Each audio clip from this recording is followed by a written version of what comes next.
नमस्कार दोस्तों, मैं हूं एडवोकेट विवेक पांडे। दोस्तों, आज की वीडियो में हम बताएंगे कि लिविंग रिलेशनशिप क्या होता है, क्या कंडीशन है इस रिलेशनशिप में आने के लिए, एज क्राइटेरिया क्या है, क्या ये रिलेशनशिप लीगल है या फिर अनलीगल है, क्या लिविंग रिलेशनशिप में जाने के बाद सर्टिफिकेट बनवाना जरूरी है। तो इन्हीं विषयों पे आज हम आपको सिंपल तरीके से जानकारी देंगे। तो दोस्तों, सबसे पहले हम जानेंगे कि लिविंग रिलेशनशिप होता क्या है। तो दोस्तों, लिविंग रिलेशनशिप का मतलब है कि जब एक लड़का और एक लड़की एक ही छत के नीचे हस्बैंड एंड वाइफ की तरह अपने रिश्ते को कंटिन्यू रनिंग कर रहे हों। दैट मीन्स एक हस्बैंड और एक वाइफ का जो रिश्ता होता है उसी तरीके से काफ़ी समय से एक साथ रह रहे हों, तो उसे हम लिविंग रिलेशनशिप कहते हैं। दूसरी चीज़ है दोस्तों कि एज क्राइटेरिया क्या है। तो हिंदू मैरिज एक्ट में शादी के लिए लड़के की उम्र 21 वर्ष और लड़की की उम्र 18 वर्ष बताई गई है, लेकिन यहाँ पर यह रिश्ता एक दूसरे की सहमति पर होता है, एक दूसरे से कंसेप्ट पे होता है। तो हमारे आईपीसी में कंसेंट के लिए जो एज डिसाइड की गई है वो है 18 वर्ष, अर्थात लड़का और लड़की दोनों की एज 18 वर्ष होनी चाहिए, उससे एक भी दिन कम नहीं होनी चाहिए। दोस्तों, अगर आपकी एज 18 से भी कम है तो आप लिविंग रिलेशनशिप में जाने योग्य नहीं हैं, और अगर आप ऐसा करते हैं तो बाद में लड़की के परिवार वालों द्वारा आपके ऊपर बहुत सारे केसेस लगा दिए जाते हैं, जैसे कि किडनैपिंग का एक्ट, रेप और ऐसे बहुत सारे चार्जेस लगवा दिए जाते हैं। तो आप अगर 18 वर्ष से कम है तो कतई भी इस रिश्ते में ना जाएं। दूसरी चीज़ है दोस्तों, क्या ये लिविंग रिलेशनशिप लीगल है।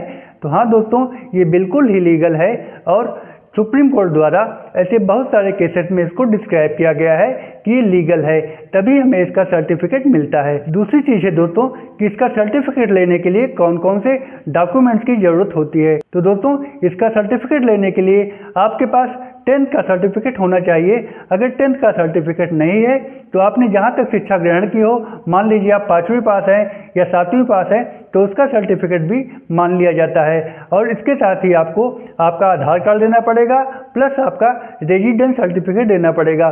तो ये 3 डॉक्यूमेंट आपको सर्टिफिकेट बनवाने के लिए बहुत ही ज़रूरी हैं। दोस्तों, आइए अब हम जानते हैं कि सर्टिफिकेट बनवाने का प्रोसेस क्या है। तो सर्टिफिकेट बनवाने के लिए लड़की की तरफ से और लड़के की तरफ से एक एफिडेविट देना होता है। दोस्तों, सर्टिफिकेट में क्या लिखवाना होता है। तो सर्टिफिकेट में आपको अपना नाम, अपना एड्रेस, आपकी एज क्या है ये लिखवाना होता है। साथ ही ये भी लिखवाना होता है कि हम दोनों आपसी सहमति से एक दूसरे के साथ में रह रहे हैं। दूसरी सबसे बड़ी चीज़ है कि एफिडेविट में क्या लिखवाना चाहिए।